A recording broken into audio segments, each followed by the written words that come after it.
আলা ইন্না আউলিয়া আল্লাহ লা খাউফুন আলাইহিম ওয়ালা হুম ইয়াহজানুন।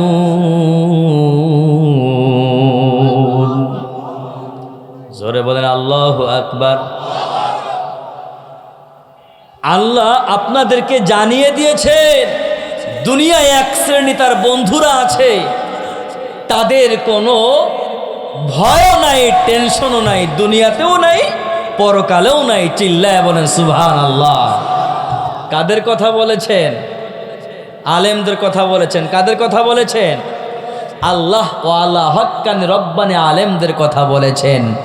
বলেছেন কে? আল্লাহ অন্য আয়াতের ভেতরে বলে দেয়, ইন্নামা ইয়াখশাল্লাহা মিন ইবাদিহিল উলামা। আল্লাহ বলেন আমার সকল বান্দাদের ভেতরে যারা আলেম, যারা দ্বীনি জ্ঞান অর্জন করেছে, কুরআনের জ্ঞান অর্জন করেছেন, হাদিসের জ্ঞান অর্জন করেছেন, ইলমে দ্বীনের জ্ঞান অর্জন করেছেন, এই ব্যক্তি সব থেকে আমি আল্লাহকে ভয় করেন। চিল্লায় বলেন সুবহানাল্লাহ। আল্লাহকে ভয় করলে গুনাহ করা যায়? বলেন গুনাহ করা যায়? কিন্তু আপনি নাই, এই জন্য আলেমদের সাথে না থাকার কারণেই ব্রেক ছাড়া গাড়ির মতো হয়ে গেছেন। ঠিক না বেঠিক? গাড়ির ড্রাইভার যদি না থাকে গাড়ি কি খাদে যাবে না রাস্তায় থাকবে? বলেন। আজকে আলেমদের সাথে না থাকার কারণে মুসলিম পরিবারে জন্মগ্রহণ করার পরেও কেউ মুসাদের সদস্য, কেউ ইসকনের সদস্য, কেউ জাহেলদের সদস্য, কেউ বেদুইন কুফরি মতবাদের সদস্য। ঠিক না বেটে? কি ভুল বলেছি নাকি? বলেন ভুল বলেছি নাকি? গবেষণা করলে আলেমদের সাথে না থাকলে ইলমে দ্বীন কাকে বলা হয় এটা তো বুঝবেন না। প্রশ্ন যদি করে ইলমে দ্বীন কাকে বলা হয়, অ্যান্সার করতে পারবেন? হ্যাঁ যুবক ভাই, আমার বাবাজি, পর্দার আড়ালের মা, মনে রাখবেন ইলমে দ্বীন কাকে বলা হয়। সংক্ষিপ্ত জবাব যদি আমি দিয়ে থাকি, অন্ধকার পথ থেকে আলোর পথ চিনার নাম ইলমে দ্বীন বলা হয়। দ্বীন কাকে বলা হয়? জায়েজ না জায়েজ বুঝবেন, হালাল হারাম বুঝবেন, পাক না পাক বুঝার নাম আপনি ইলমে দ্বীন শিখতে পারলেন, জানতে পারলেন, কিন্তু এমন ইলম শিক্ষা করেন নাই কোনটা জায়েজ না জায়েজ, কোনটা হালাল হারাম, কোনটা না পাক আর কোনটা পাক, এইটা তমিজ করতে পারলেন না। এই জন্য হারামে পুরো জীবনটাই ভরে গেল। ঠিক না বেটি? এই জন্য আলেমদের সাথেই চলতে হবে। পারবেন না ইনশাআল্লাহ? বান্দা খালি কয় মিষ্টি, খুব মিষ্টি লাগে, গালের ভেতরে চাপ দেয় নাই। মিষ্টির স্বাদ পাওয়া যাবে? বলেন স্বাদ পাওয়া যাবে? এলাকার ভেতরে তাকায়া দেখেন, এর ভেতরে অনেক মানুষ আছেন জীবনে মাদ্রাসার বারান্দায় যায় নাই, হাফেজে কুরআন হয় নাই, আলেম হয় নাই, মুফতি মুহাদ্দিস হয় নাই, কিন্তু দেখলে আমার থেকে বড় হুজুর দেখা যায়, এমন প্রমাণ আছে না নাই? আমাদের মসজিদে মুরব্বী আছে চাচা, আবু দাউদ চাচা আছে না, মাদ্রাসায় পড়ছে। বলেন পড়ছে? অনেক বান্দা আছে, মজনু খলিফা, সারা জায়গায় জিকিরি বয়ানও করে বেড়ায়। আল্লাহু আকবার। এই গত কিছুদিন আগে আমার মসজিদে মাহফিল, মুসল্লির সাধারণ কিছু পাবলিক কয়, এ শুনতেই মজা লাগে, দাও না একটু সুযোগ। দিছে।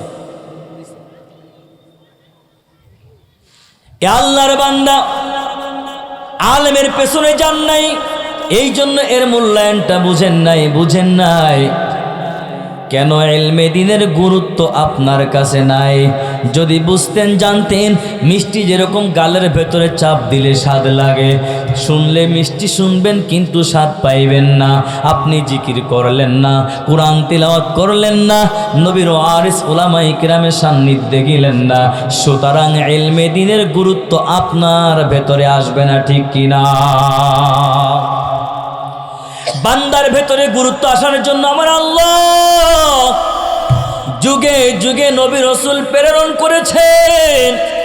আপনি একটি ওয়ার্ডের মেম্বার হইলেন, চেয়ারম্যান হইলেন, এমপি হইলেন, মন্ত্রী হইলেন, আপনার কোনো গুতাই সীমা নাই, কেউ নাই, কিন্তু দেখা যায় পেছন দিকে তাকায়া দেখেন আমার আল্লাহ কুরআনে কারিমের ভেতরে জানায়া দেয়, ওয়ালাকাদ আতাইনা দাউদা ওয়া সুলাইমানা ইলমা।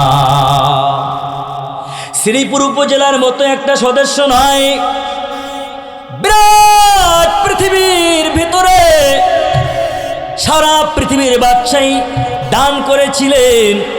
কেমন বাদশাহী দান করেছিলেন? হযরতে সুলাইমান আলাইহিস সালাম গাছে কি বলতো, মাছে কি বলতো, জমিনে কি বলতো, সূর্যে কি বলতে চায়, পানের ভেতরে মাছে কি বলতে চায়, জমিনে কি বলতে চায়, জিনে কি বলতে চায়, মানুষে কি বলতে চায়, সব বুঝার ক্ষমতা আল্লাহর বান্দাকে আমার আল্লাহ দান করেছিলেন। চিল্লায় বলেন সুবহানাল্লাহ, বলেন আল্লাহু আকবার। আল্লাহর বান্দা কেন এই ক্ষমতা দান করেছিলেন? আপনার ভেতরে আমার ভেতরে ইলমে দ্বীনের গুরুত্ব আসবে এই কারণে। অথচ বান্দা নামাজ পড়া ফরজ মনে করে, রোজা রাখা ফরজ মনে করে, হজ করা ফরজ মনে করে, যাকাত দেওয়া ফরজ মনে করে, বাস্তবায়ন করুক বা না করুক বাস্তবতার সাথে মনে করে, কিন্তু বান্দা এখনো পর্যন্ত কোরআনে কারিম শুদ্ধ তিলাওয়াত করা ফরজ মনে করে নাই, ঠিক কিনা? যদি আমি এখানে প্রশ্ন করি, ভাই একটু কোরআন তিলাওয়াত করেন তো। আমি কিছুদিন আগে ওই যে আমাদের ভিপি নূর ওর বাড়ির মহল্লায় মাহফিল ছিল, এই তো নভেম্বরের ভেতরে এক জায়গায় বসছি, কথা বলছি, তা মেলা কথা, ওদিক যাব না আমি। তা আমি বললাম যে আমরা যে উলামায়ে কিরাম আলেমদের দিকে ইন্ডিকেট করি কেন, শুনবেন? তা হুজুর বলেন। আমি বললাম আপনাকে দেখে তো ভালো হুজুর মনে হয়, সর্বোচ্চ ধার্মিক মনে হয়, ভালো মানুষ মনে হয়। আপনার কাছে আমার প্রশ্ন, 5 ওয়াক্ত নামাজি আল্লাহ ওয়ালা ব্যক্তি আপনি একটু কোরআন তিলাওয়াত আমার সামনে শোনান, আমি আপনার কোরআন তিলাওয়াত শ্রবণ করতে চাই। আল্লাহর বান্দা আসলেই প্রকৃত দিল খোলা মানুষ, ভালো মানুষ। আল্লাহর বান্দা আমার সামনে সুন্দর করে সূরা ফাতিহা পড়ার চেষ্টা করলো, শুরু করেছে আলহামদুলিল্লাহি রাব্বিল আলামিন আর রহমানির রহিম মালিকি ইয়াউমিদ্দিন। হয়েছে? জোরে বলেন হয়েছে? সাধারণ মানুষ বেপাকে পড়ে গেছে, আর হয়েছে তো হুজুর, ফাপানোর কথা কইয়েন না। এখানে অনেক বড় বড় উলামায়ে কেরাম আছে রে আল্লাহর বান্দা, হয় নাই, হয় নাই, হয় নাই। এবার আমি বললাম ভাই আমি একটু শুনে, আপনি শুনেন। তা হুজুর বলেন আলহামদুলিল্লাহি রাব্বিল আলামিন আর রহমানির রহিম মালিকি ইয়াউমিদ্দিন ইয়্যাকা না'বুদু ওয়া ইয়্যাকা নাস্তাঈন ইহদিনাস সিরাতাল মুস্তাকিম সিরাতাল্লাযীনা আন'আমতা আলাইহিম গায়রিল মাগদুবি আলাইহিম ওয়ালাদ-দাল্লিন। চিল্লা বলেন আমিন। প্রাণের প্রিয় যুবক ভাই আমার, বাবাজি, পর্দার আড়ালের মা, বুঝেন, ভালো করে বুঝেন। এই যে আগে তিলাওয়াতটা আমি শুনাইলাম, আলহামদু বলেছে, আমি বলেছি আলহামদু।